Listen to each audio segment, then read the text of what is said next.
തുടങ്ങി. ഭാരതത്തെ സംബന്ധിച്ചിടത്തോളം ഇതൊരു മാതൃകയായേക്കാം.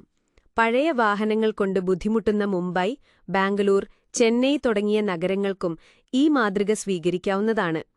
ഇവിടെ വിജയിക്കുകയാണെങ്കിൽ സമാനമായ വെല്ലുവിളികൾ നേരിടുന്ന വികസ്വര രാജ്യങ്ങൾക്ക് ആഗോളതലത്തിലും പദ്ധതി പ്രസക്തമായേക്കാം. കർശനമായ മലിനീകരണ നിയന്ത്രണ മാനദണ്ഡങ്ങളും സ്ക്രാപ്പിംഗ് നയവും കാരണം ഡൽഹി സർക്കാർ കുറച്ചുകാലമായി വാർത്തകളിൽ നിറഞ്ഞു നിൽക്കുകയാണ്.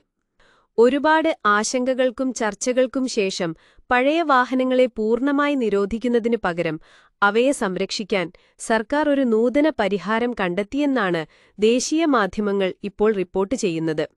നഗരങ്ങളിലെ വായു മലിനീകരണത്തിനെതിരായ പോരാട്ടത്തിൽ പഴയ വാഹനങ്ങളെ കൈകാര്യം ചെയ്യുന്ന രീതിയെ മാറ്റിമറിക്കാൻ സാധ്യതയുള്ള ഒരു പൈലറ്റ് പദ്ധതിക്കാണ് ഡൽഹി സർക്കാർ തുടക്കം കുറിച്ചിരിക്കുന്നത്.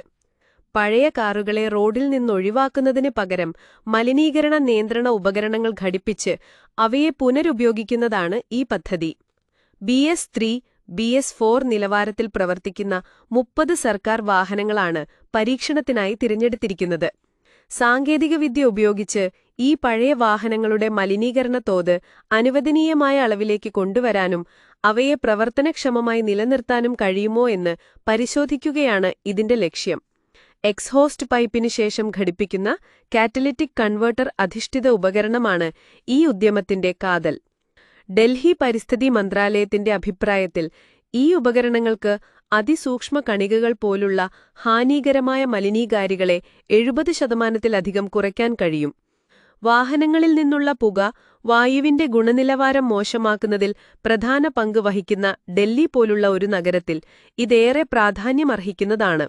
പുതിയ BS6 നിലവാരത്തിലുള്ള വാഹനങ്ങളെക്കാൾ കൂടുതൽ മലിനീകരണമുണ്ടാക്കുന്ന പഴയ കാറുകളുടെയും വാണിജ്യ വാഹനങ്ങളുടെയും സാന്നിധ്യം മലിനീകരണ നിയന്ത്രണത്തിലെ ഏറ്റവും വലിയ വെല്ലുവിളികളിലൊന്നാണ്. വാഹനങ്ങൾ പൊളിച്ചു നീക്കുന്നതിന്റെ ചിലവുകളും സങ്കീർണതകളും ഒഴിവാക്കുന്നതോടൊപ്പം പാരിസ്ഥിതിക നേട്ടങ്ങൾ നൽകാനും റെട്രോഫിറ്റിംഗിലൂടെ സാധിക്കുന്നു. പഴയ വാഹനങ്ങൾക്കുമേലുള്ള നിയന്ത്രണങ്ങൾ ഡൽഹി കർശനമാക്കുന്ന സാഹചര്യത്തിലാണ് ഈ സംരംഭം വരുന്നത്. നവംബർ മുതൽ BS6 നിലവാരത്തിലല്ലാത്തതും പ്രാദേശികമായി രജിസ്റ്റർ ചെയ്യാത്തതുമായ അടിയന്തരമല്ലാത്ത വാണിജ്യ വാഹനങ്ങളെ നഗരത്തിലേക്ക് പ്രവേശിപ്പിക്കില്ല.